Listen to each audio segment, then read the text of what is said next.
Kebetulan dulu tuh saya kalau belajar langsung misal 2 jam, 3 jam langsung gitu ya Kak. Oh, oke. Dan dulu sempat ditawari untuk ke New York Carnegie Hall dan juga memenangkan di Singapore Yonsei Utoh.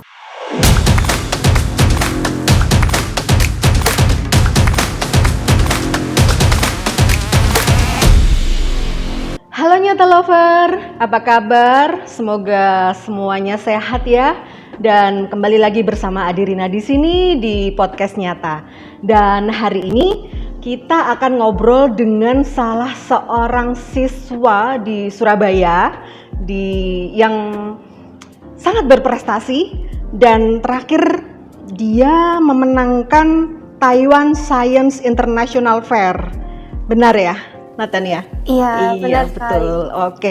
Dan ini di skalanya internasional ya teman-teman, dan nanti kita akan ngobrol banyak dengan Natania dari SMA Negeri 5 Surabaya yang tadi memenangkan kompetisi tadi dan nanti akan bercerita banyak tentang kompetisinya dan bagaimana prestasinya, bagaimana persiapannya juga untuk setiap kompetisi-kompetisi yang dia jalankan. Dan mari kita berkenalan dengan Natania. Halo Natania, apa kabar? Halo Kak, halo Nyata Lovers, perkenalkan nama saya Natania. Saya adalah siswa kelas 12 dari SMA Negeri 5 Surabaya. Oh ya, hari ini kabar saya juga baik Kak. Kalau kabar Kakak gimana? Baik juga, sehat selalu ya. Iya, terima kasih. Harus Kak. selalu sehat, harus selalu sehat karena itu kunci dari semuanya ya. Betul, sehat itu. iya. Oke, ini Natania barusan memenangkan Taiwan Science International Fair ya? Iya Kak. Kapan itu? Itu Februari 4 sampai 11. Kemarin ya, Iya, baru 2023. bulan 2023. Boleh diceritain itu kompetisi apa sih? Jadi Taiwan International Science Fair 2023 ini adalah kompetisi sains yang diselenggarakan setiap tahunnya oleh National Taiwan Science Education Center yang dihadiri oleh 23 negara atau lebih, dan juga ada 200 peserta lebih dalam suatu acara tersebut. Di situ kita dibagi oleh beberapa kategori lomba yang ada dan juga saling berkompetisi untuk meraih juara tersebut. Itu onsite ya? Onsite Kak. Onsite. Jadi yang uniknya lagi dari TISF ini, kita itu kalau menang adalah berdasarkan nilai skor. Jadi untuk gold medal kita mendapat nilai seperti 90 sampai 100. Jadi mereka memiliki standar untuk sebuah kemenangan. Boleh diceritakan bagaimana sih Natania bisa ikut kompetisi ini? Jadi pertama itu saya mengikuti lomba NASFIA tahun 2022, yaitu National Science Fair for Indonesian Adolescents. Itu diselenggarakan oleh ISS atau Indonesian Scientific Society. Nah, di situ saya berhasil meraih Silver Award, Kak. Nah, di situ saya di project untuk ke penelitian internasional untuk mewakili Indonesia.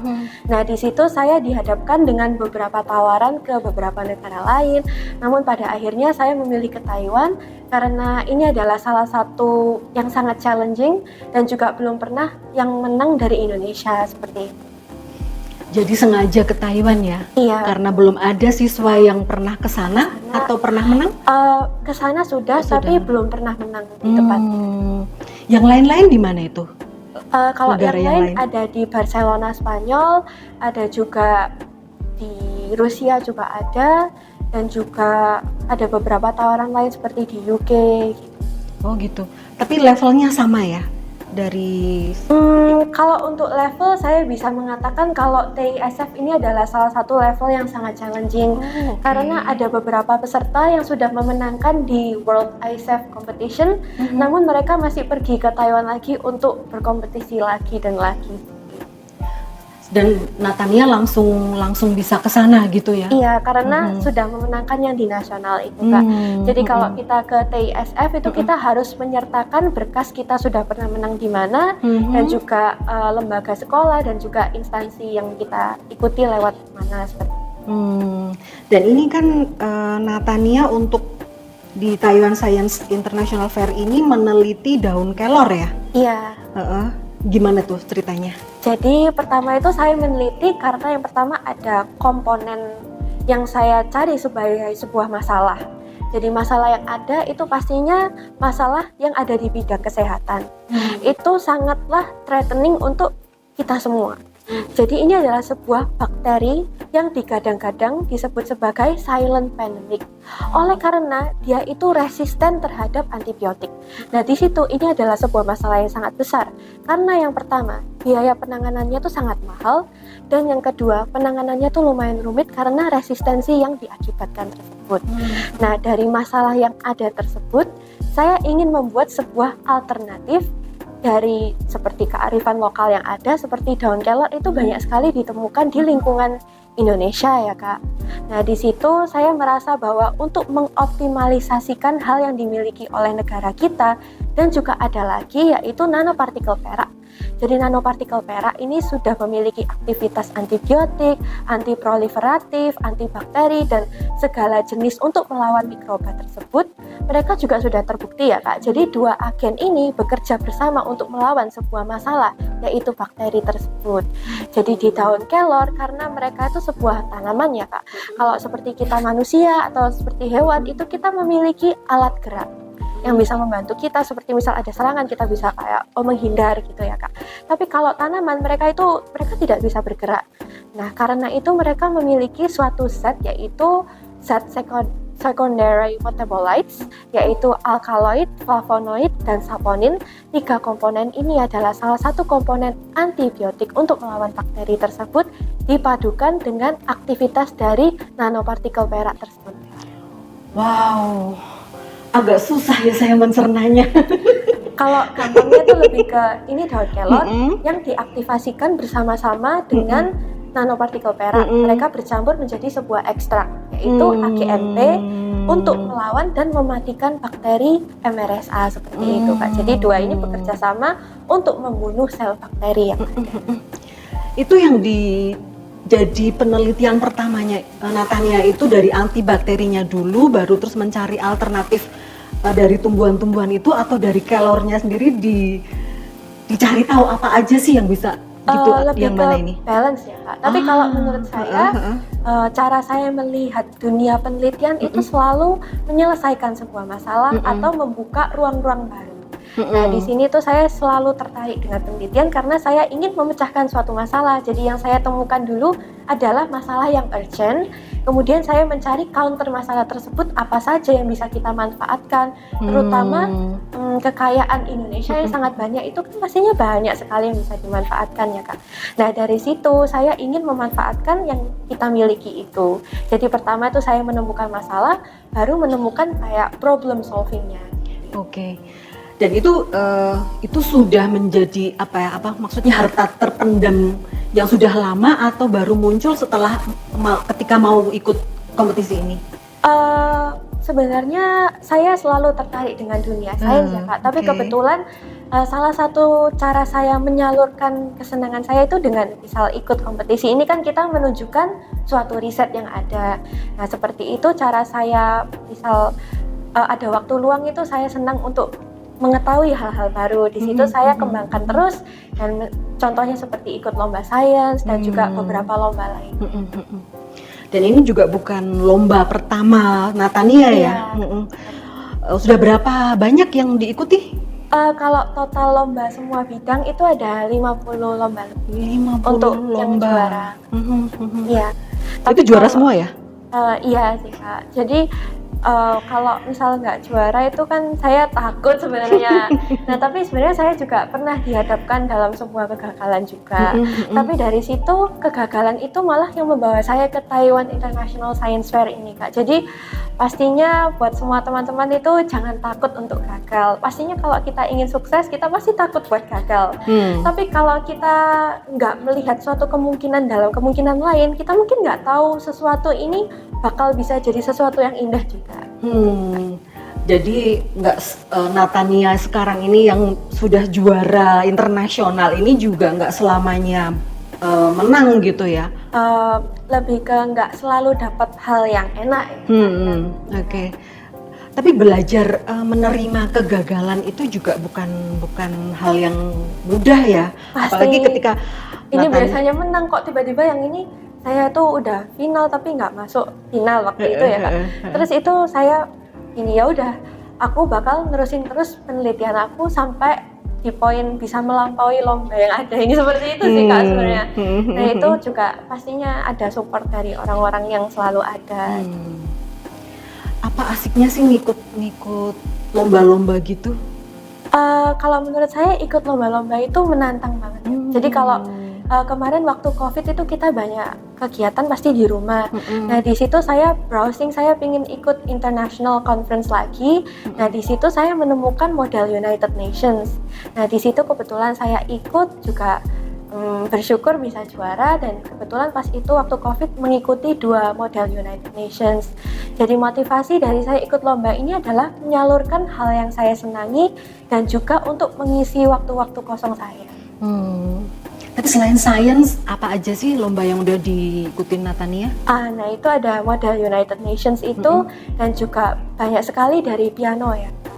Oh, piano ya? Iya, piano. Berapa prosentasenya berapa nih antara piano dan sains kompetisi yang diikutin? Piano termasuk lumayan banyak sekali Kak, karena saya mulai piano dari lumayan early young age, dan juga mengikuti ujian ABRSM sampai tamat juga, dan dulu sempat ditawari untuk ke New York Carnegie Hall, dan juga memenangkan di Singapore Yonsei Tuh Conservatory of Music. Nah, lumayan banyak experience di piano, tapi juga menurut saya dengan sains yang ada itu saya bisa mengimbangi 2 hal tersebut. Dulu ketika berarti memulainya lomba itu dari usia yang masih sangat muda ya? Umur berapa itu? TK. TK ya? TK sudah ikut kompetisi gitu ya? Itu memang dari Natania sendiri atau dari orang tua gitu, atau dari mana untuk ayo ikut gitu? Pastinya pertama itu saya sendiri.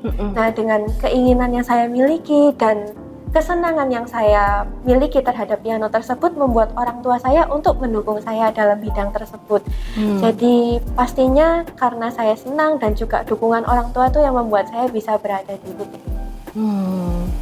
Dan lomba-lomba kayak gini kan identik dengan belajar terus gitu ya? Iya. Itu hobi atau gimana tuh belajar? Belajar itu balance sih Kak, antara kewajiban saya dan juga kalau belajar sekolah itu lebih ke kewajiban yang harus saya ikuti sebagai siswa yang harus mengikuti sistem sekolah yang ada. Tetapi seperti belajar sains atau neuroscience atau penelitian itu adalah hal yang cukup membuat saya tertarik dan termotivasi terus untuk ke depan. Dan pastinya nggak cuma belajar aja sih Kak, saya juga tertarik di hal-hal seni dan juga hal-hal yang lain seperti mendengarkan musik, melakukan musik. Dan itu belajar, bagaimana sih belajarnya ala Natania sehari-hari gitu? Ya jadi interest setiap orang itu pasti berbeda-beda. Ada orang yang memiliki kesenangan dalam belajar, ada juga yang memiliki kesenangan non-akademik. Nah di situ di setiap personal kita juga memiliki batasan diri yang berbeda-beda ya Kak. Pastinya yang saya sampaikan itu menurut tolak ukur dari diri saya, tapi pastinya mungkin ini bisa membantu beberapa teman-teman. Kalau saya suka belajar itu memiliki space repetition, jadi misal 30 atau 45 menit belajar, kemudian saya break selama 5 atau 10 menit. Di situ jadi kita itu nggak terforsir terus, tapi dalam break itu kita bisa mereward diri kita.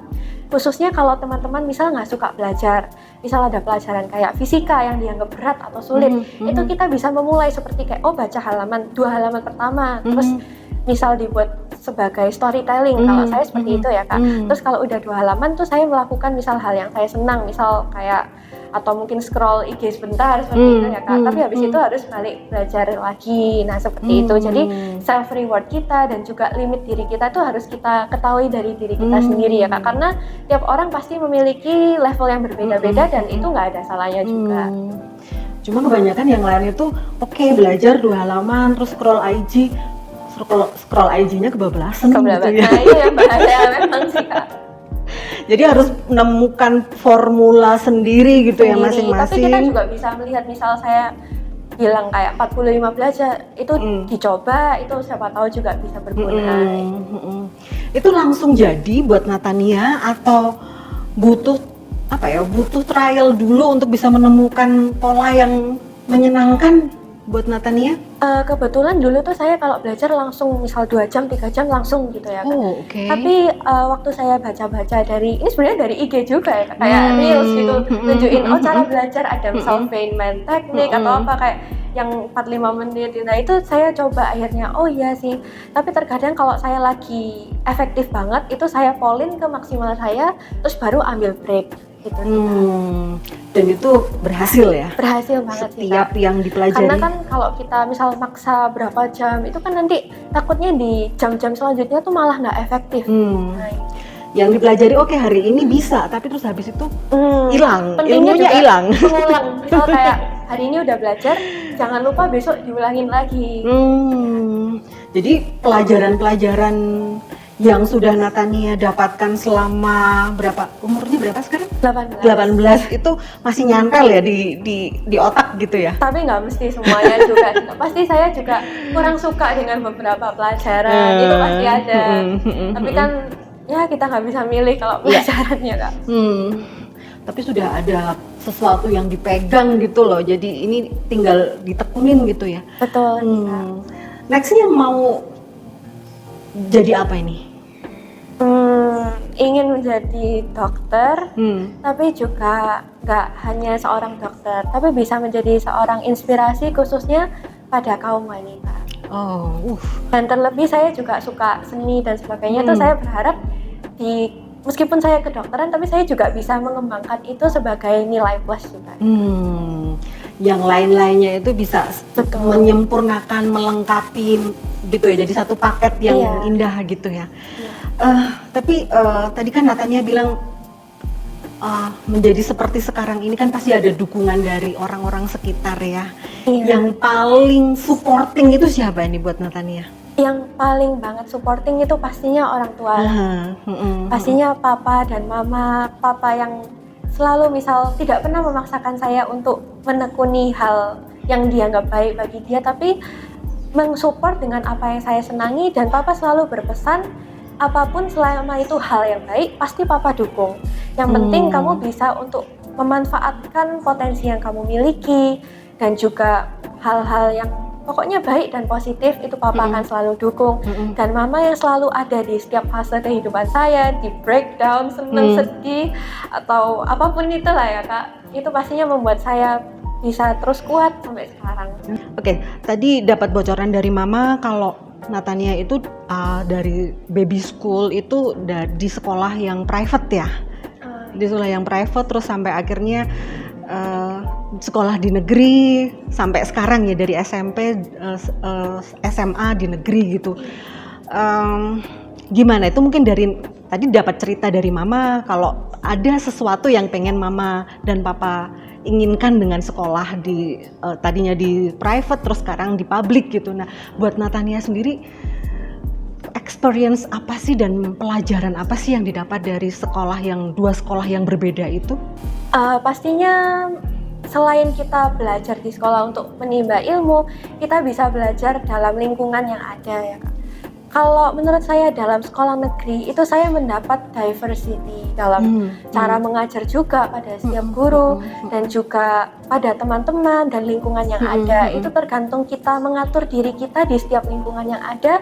Dan menurut saya belajar banyak sekali di sekolah negeri ini karena terkadang saya juga merasa kekeluargaannya sangat kuat sekali ya Kak, seperti bagaimana guru-guru selalu mendukung saya dalam setiap, misal kemarin di TV itu semuanya nonton di ruang guru. Kekeluargaan yang ada di sekolah negeri ini lumayan berkesan bagi saya, dan juga keberagaman, dan juga menurut saya itu juga memberi saya banyak sekali pelajaran. Banyak sekali pelajaran yang didapat ya. Dapat ya.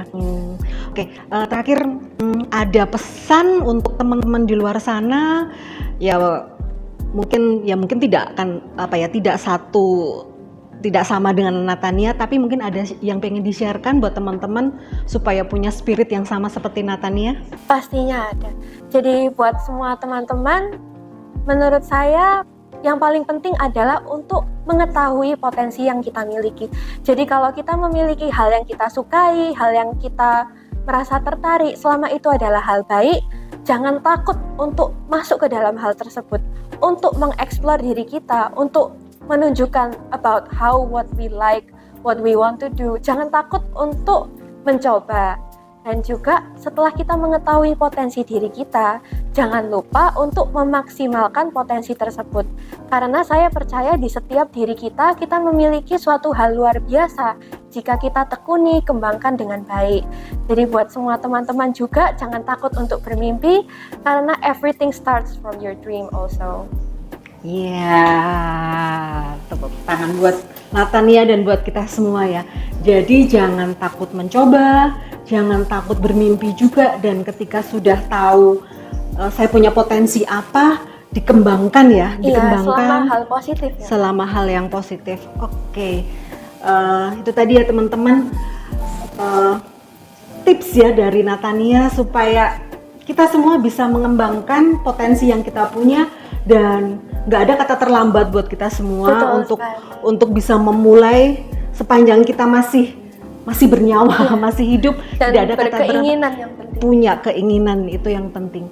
Oke, Nyata Lovers, demikian tadi obrolan kita, obrolan yang sangat inspiratif, sangat mengandung nilai pendidikan, pengajaran buat kita dari Natania yang baru 18 tahun ternyata sudah banyak sekelingkan buat kita semua. Dan terima kasih Natania udah hadir di studio Nyata hari ini. Terima Sukses kasih selalu. banyak, Oke.